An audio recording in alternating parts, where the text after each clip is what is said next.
I think the main thing at the moment is that there's a lack of work out there, so that we're all struggling to get enough work to keep us busy for the next couple of seasons, especially 2016 and 17. So there's a major challenge not to lose too many people in the upcoming years, so that we're not ready for the resurge when the market picks up again, which it'll probably do quite soon.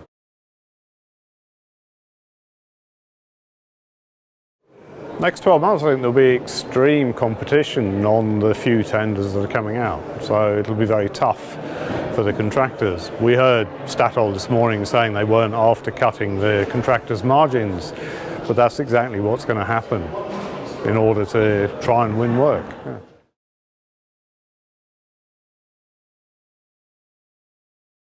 There's quite a bit happening in Africa south of the Sahara, so there's some mega projects there.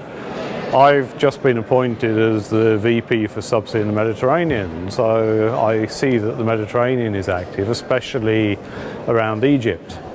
So there's work potentially in Egypt, there's work offshore Libya, there may be work coming in Israel or south of Cyprus. So there's some good projects that should be coming fairly soon in that part of the world.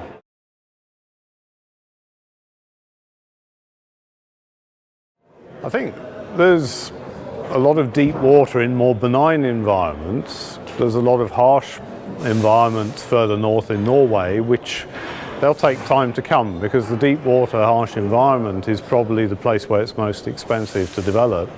And given that the price of oil at the moment is fairly low and it will recover, but how much nobody knows, then I think the deep water harsh environment projects are going to be at the bottom of the list when it comes to which projects are coming next.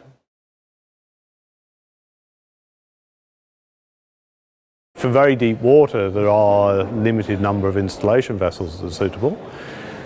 There's a lot of focus at the moment on active heating for pipelines. So for smaller pipelines to do a tieback of a small field to an existing infrastructure, then we see there's a lot of focus on pipe-in-pipe technology and in electrically trace-heated pipe-in-pipe technology, which is something that nobody's really tried out full scale yet, but where both Technip and others are working hard to get it qualified up for the clients.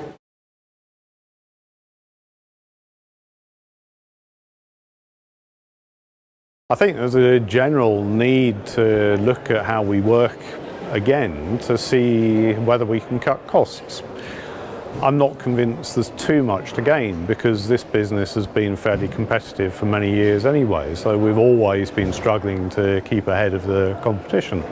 And if we didn't innovate constantly, we wouldn't be where we are today. So I'd say it's more of the same.